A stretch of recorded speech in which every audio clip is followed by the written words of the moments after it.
Cannabis Alzheimer's treatment. That's what James Tripp wanted to try since nothing else was working for his mom who suffered from Alzheimer's disease.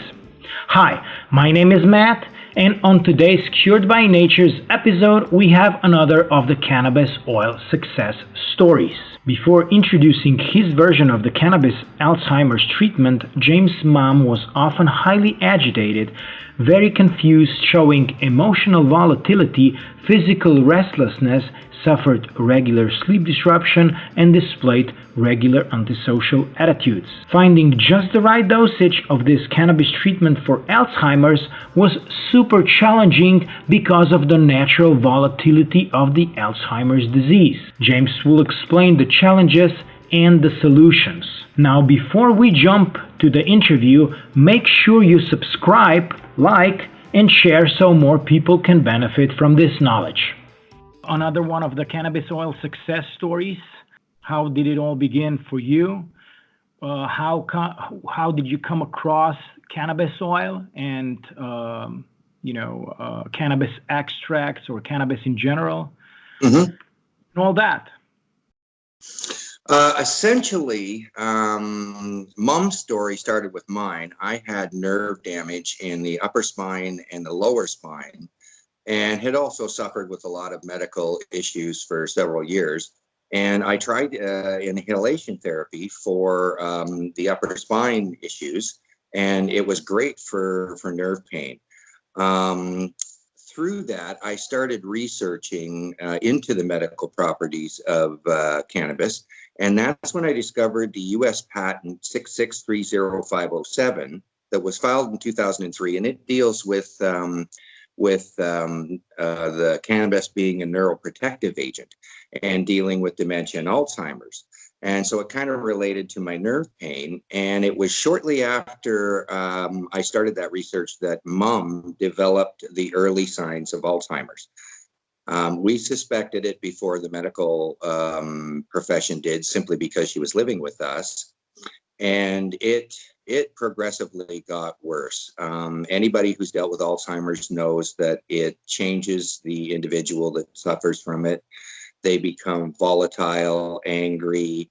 It literally tears down any of the stability that the individual has eventually.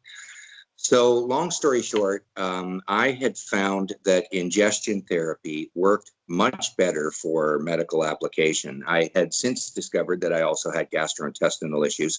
So I had learned how to grow it myself and kind of cook it into a coconut oil extract. I hadn't started making the actual cannabis oils as of yet, but I was making pretty heavy extracts by simply cooking it in a pot on the stove in coconut oil and putting it into edibles, brownies, whatever, suit the purpose. So I was slowly getting better and also fixing a lot of other issues that I had health-wise as well. And so I was really realizing the vast potential that properly applied cannabinoid therapy had on human health. And after reading that patent, it just kind of clicked in with me. It might be worth a shot to try it with Mom just to alleviate her symptoms. She had gotten so bad to the point that she was upsetting my children. I had to literally try and insulate her in her apartment, in our house, from the rest of the family because it was so disruptive. It's not the patient's fault. There's nothing they can do about it. They're suffering from the disease. So the one day I just said, enough's enough. And I gave her a half of a brownie that I would take for my dosage. And the results instantaneously were astonishing. She went from being upset, agitated, angry, crying, just a range of emotions all over the place, to calm, happy, a little giddy, giggling. She was communicating with us. She could tell she felt different. So we brought her over and we had dinner with her, and she ate a larger meal than she had eaten probably in 2 months. So I knew right off the bat that there was something here. The issue with dealing with Alzheimer's is the volatility of the disease. So trying to establish a stable dose that worked for her was literally a nightmare. Because if a patient has pain or something like that and they take cannabis, they can tell you whether it works. A dementia patient can't do that. They've lost the capacity to communicate, and the disease is so volatile that you never know whether you're over medicating or under medicating. So I literally created a protocol where I took her apartment. I played the same movies on Netflix every day, had the same personal support workers come in, tried to create a homeostatic environment as stable as I possibly could in order to stabilize the disease to get that right dosage in there. And it took me about 3 to 4 months to find the right dosage for her, but the results were amazing. And everybody could see it. The doctors could see it. The personal support workers could see it. CCAC, which is an organization that looks after community health services in our province here, they could see the difference. Yet I could not get any of the medical associations, the industry. No one will acknowledge this. I had to fight for 3 years to finally get her into a home with her cannabis meds intact. They were going to take her off cannabis and put her back on all of the pharmaceuticals that we'd had troubles with. But I just simply couldn't do that. I knew it worked, and we fought. Basically, I had to push the envelope of claiming it was almost a human rights violation issue in order to get a home to accept her in. But once they did, they had to create a whole brand new corporate policy in order to be able to dispense the medicines under our Canadian regulations. But they did it, and they were able to accommodate it. And they have now seen how successful it is that they are promoting it with other patients. And I am now actively seeking to try and get government funding for cannabis medications the same way our government funds pharmaceutical drugs. So hopefully in time we can get there, but as you probably know, when you're dealing with government, it moves slower than a turtle, I think. So but we're constantly pushing. But at this point, she has progressed to the end stage of Alzheimer's, and she is going downhill. Probably won't be around much longer, but she's non-communicative, but she smiles. She's pleasant, and she's not in any pain or any discomfort. So what more can we ask for in the end of life than that, I guess? So Absolutely. as far as I'm concerned, it's an absolute miracle for this particular disease, and I think it has a vast potential to alleviate a great deal of human suffering as far as health and human ailments go. Can you tell me a little bit about the pharmaceutical drugs that she was taking? Like, how much help was that, and how many side effects did it have? What I learned is the way they do it with the pharmaceutical drugs. The problem is dealing with the late stage symptoms of Alzheimer's is they're very volatile. So some of these antidepressants and antipsychotics they're actually using them for the side effect of the drug to try to, alleviate some of these symptoms. But what I found is every time they added another antidepressant or another antipsychotic, the negative side effects of those drugs were far more worse than the original issue we were dealing with. From my perspective, and I am just speculating here, honestly, I don't think the medical community has a clue how to deal with Alzheimer's. They simply don't know. It's a very volatile and destructive disease and unpredictable, and it's different in each patient. I mean, even the way it attacks the brain, different parts of the brain deteriorate in different patients. So they manifest different symptoms and their personality changes differently. I kind of fell into being an advocate for the use of cannabis for Alzheimer's and dementia. And I kind of wished I'd have picked an easier disease because this is just so difficult to target with any kind of a therapy that it's frustrating for caregivers, it's frustrating for medical professionals, it's frustrating for society. And unfortunately, we have a rising aging population, and I think this disease is going to be much more prolific in the future if we don't start addressing, not only treating it, but finding out early indications of where it's coming from and seeing if we can, head it off before it even manifests. There's some studies that are indicating that ultra low dose or even microdosing cannabis, if you have a genetic predisposition for this, could prevent the disease from manifesting later in life.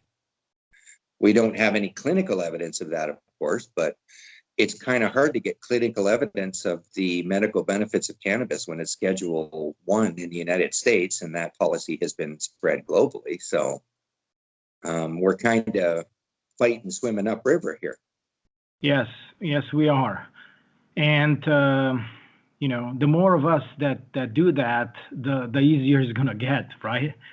Yeah, well, once you get a larger percentage of the population realizing that there's been a lot of misinformation disseminated, and they start to learn the real information, sooner or later governments and institutions are going to have to, accept it. I mean, that's what's happened here in Canada. We have legalized it both for medicinal and recreational, but there's still a lot of issues with our laws that are very restrictive. There's a lot of it's geared towards profit monopolization. So we still have a long way to go. But with each step and with each crack more that we open that door, the more people are exposed to the benefits and the more truth is realized. Absolutely. Plus, it's not just to have it legalized. It's also the matter of having the right information be accessible, there's also a lot of noise in that informational pool. Absolutely. So it's kind of really hard to dig through all the noise and to get the right information. Yeah, well, that's one of the problems I have. I'm in several groups on Facebook, and a lot of them originate out of the States. And because the U.S. has this conflict between federal law and state law, some states have total access to THC, CBD, all of the cannabinoids, whereas other states only have access to industrial CBD. And so a lot of the information is very conflicting coming out of the states. One of the ironic things that I think is a benefit about the way Canada has done it is because it's kind of legalized right across the board from coast to coast all at once. Our universities and labs and agencies now have access to full broad spectrum cannabis to do full research and start studying the application of this to various treatments. My issue is, and I have an article that I've written on this, and it's about the institutionalized negative bias against all forms of cannabis use. And one of the issues is the way we study drug treatments is we target and isolate them. So we're looking for individual compounds to treat an individual symptom. And unfortunately, cannabis doesn't quite work that way. You need that synergy and that entourage effect of the cannabinoids all together and the terpenes. Now, they can be varied up and down to treat different ailments, but because there's so many combinations, I don't think that isolate and target system is going to be very effective in researching cannabis. I think that's why the pharmaceutical industry has been so unsuccessful in producing synthetics. They're trying to produce individual compounds. We're going to have to learn how to study this in its whole plant component, study all the synergies and all the entourage effects. And I'm afraid that's going to take decades before we pick through all of that. But the beauty is we can use it right now. We can apply it in whole extract therapy. It's safe, it's effective, and it works. And we can continue to study it at the same time. Absolutely agreed. And plus, it's not just the cannabis that we need to study holistically. and more into the nature and the natural aspect of it, it's also other plants and other, approaches that are helping us, be healthy. Yeah, absolutely. I agree. Before I found out how sick I was, I ate processed food. I had a very, very, very poor lifestyle. And cannabis therapy helped me dramatically, but there was still a component missing. And it wasn't until I realized I had to alter my diet. I had to, change my physical activity.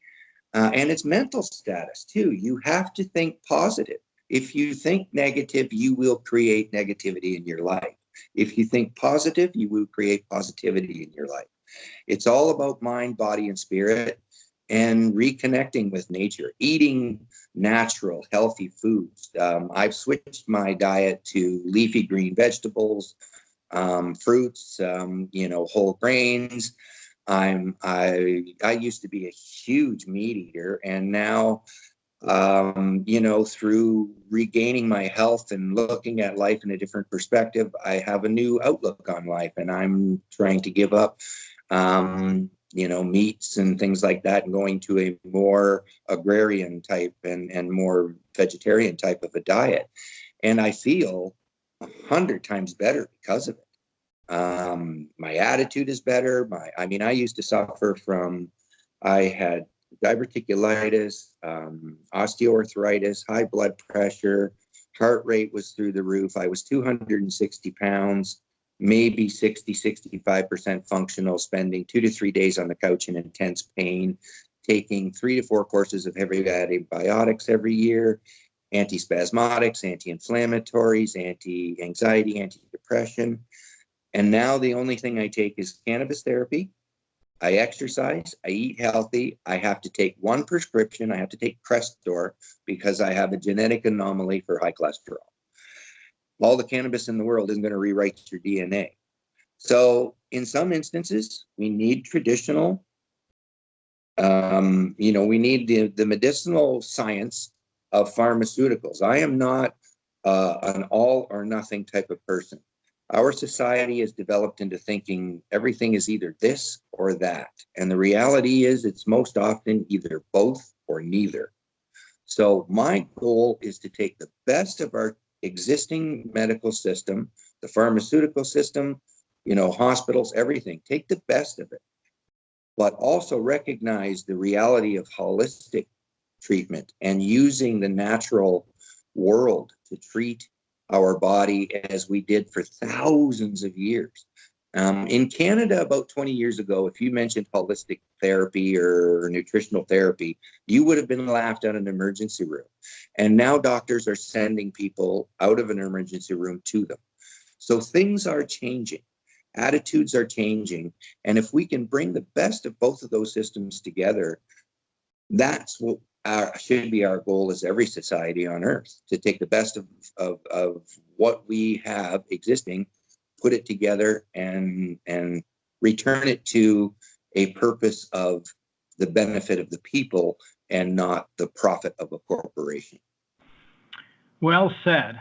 And about the food and all the rest beside the cannabis was actually my next question. I wanted to ask, what were other things with your mother, not just yourself, with your mother with the Alzheimer's and dementia that she has? What were other things that you changed, beside adding the cannabis therapy to her every day? Unfortunately, with Mom, she had deteriorated so much that it was just a matter of managing behavior with her. So once we got behavior under control, we pretty much just returned her to a base nutritious diet. It was base foods. Each patient is different. Some patients really diet it's tough even getting them to eat anything. They get to some patients I've seen, they don't even know what to do with food.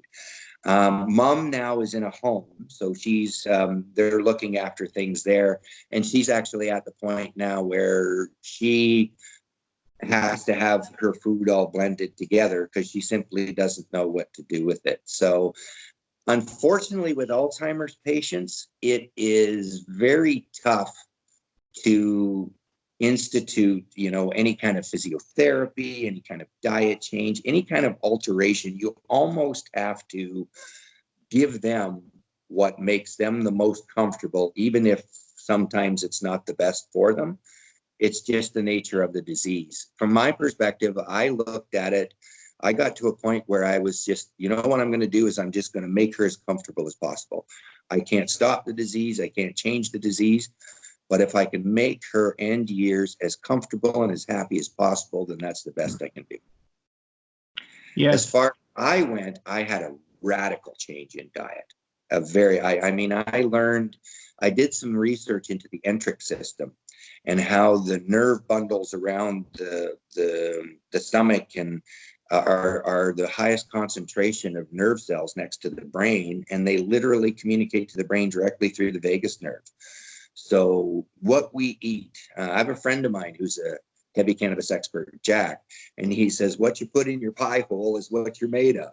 And that is so true. What you eat is literally the building blocks of what our body is made of. So if you eat junk, your body's made of junk and you're going to feel like junk. If you eat good quality food, your body's going to make a good quality products and you're going to feel good. It's as simple as that. Yeah. And if you've got disease, diet is huge. Your body needs to be in peak performance. Your immune system needs to be healthy in order to be able to stave off that disease. So.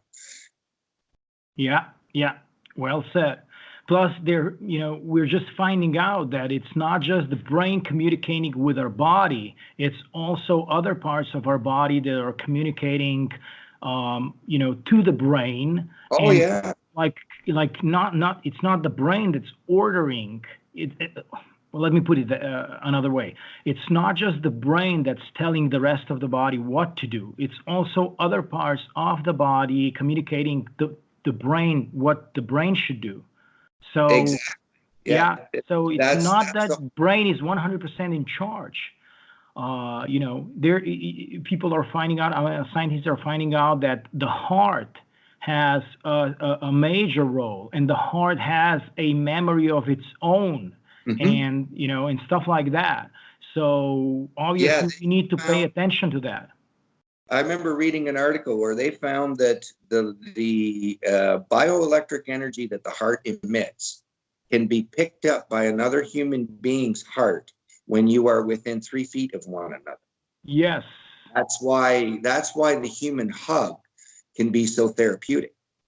One of the things I've been telling people here is that just like what you're talking about, how other parts of the body communicate directly with the brain, that's one of the things I think, especially in North America, is why we have so much disease, is this ultra-processed food diet has literally shut down the communication from the enteric system in the stomach to the brain. The stomach is so poisoned by the ultra-processed foods that it can no longer even communicate with the brain. It's almost like it's given up and said, okay, if you're just going to feed me poison, I give up. But if the stomach is healthy, if the enteric system is healthy, and you're eating foods that are incorrect for your physiology, the enteric system will tell the brain. The brain will listen, and you'll go, I don't want to eat this. Or yes, like when you're sitting on a couch and your brain goes, I'm thirsty.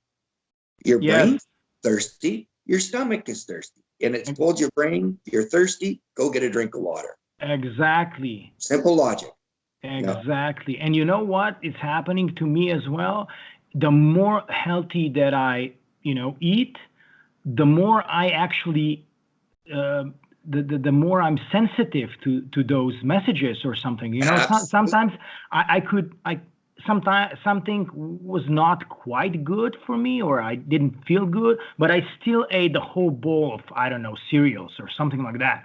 Now, I just had that a couple of days ago. I fixed myself, and it was organic cereal and like no sugar and stuff like that. It was good. Yeah. I had a couple of spoons. I didn't feel good, and I said, okay, that's it. It's not gonna be the whole bowl today. It's just gonna be Yeah. three spoons. That's it. That's how I feel. It's okay. And everything was perfect. I felt good.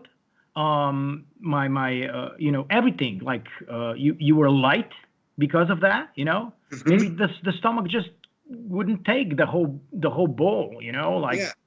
It's learning to listen to your own physiology in your own body, and that, because it's different from day to day. Even one day you may want something, your body may need that, and it will let you know. If you just pay attention, listen to the rhythms of the body, and don't fight it, then it will let you know. The problem is, especially in North American society, we have created a society that is virtually totally opposite to promoting that type of a mentality and promoting that. It's all about, focus on the job, focus on everything outside of you. Just shovel what the fuel in your mouth and go on with your day. And we've gotten to be almost mindless drones where we're not paying attention to the most important thing we have while we are in this life, and that is this biological vehicle that we ride around in while we're here. If we don't look after it, it's going to fall apart. I keep telling my family, it's just like your car. If you don't feed it the right fuel and you don't give it the right maintenance, it's going to break down on you and you're not going anywhere. Your body's exactly the same. Perfectly said. And you know what? You mentioned the car. Isn't it fascinating that when you're driving the car, continuously and constantly, like every day, then you need just periodical maintenance, and the car is fine. But if Yeah, you put the car in the garage for like a year or 6 months or it's, 2 years, it won't even start. yeah.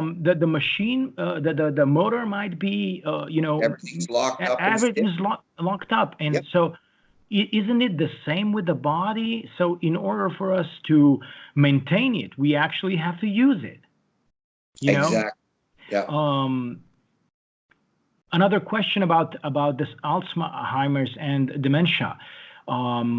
Even though it's so volatile, as you said, even though the dosages totally varies from person to person in the symptoms and what part of the brain gets damaged and all that, still, can you share what kind of a dosage were you able to come up with for your mother, even though this is specifically for your mother and everybody needs to kind of, yeah. you know, Basically, what I came to the conclusion of after dealing with mom and dealing with patients and caregivers in the Facebook group that I have, um, I came to the realization the best way to start out was with a fairly substantial CBD dose, because CBD is relatively non-psychoactive. It can create an anandamide response, but in an Alzheimer's patient, you wouldn't even see that anyway. But so it'll reduce the anxiety, the depression. It'll help. So you start with a fairly decent CBD dose and start very low and very slow with THC, maybe 5 milligrams a day, or 10, depending. If the patient was, or the individual was a cannabis user previously in life, then they're probably more tolerant to it and they could start with a higher dose of the THC. If they've never ever tried it before, then definitely start low, because THC can react different with each person. Sometimes you can get an increase in anxiety, but generally, if you're incorporating the CBD first, you're eliminating that possibility. So basically, start them off at a low dose, give them the CBD right away, start them off at a low dose of THC, and observe for a couple of days. See what happens. Increase it slightly and keep observing. And basically, what you have to do is it's a matter of increasing the dose and observation to see where they get to their maximum benefit. For some people, that may mean if their disease, they better off more sedated.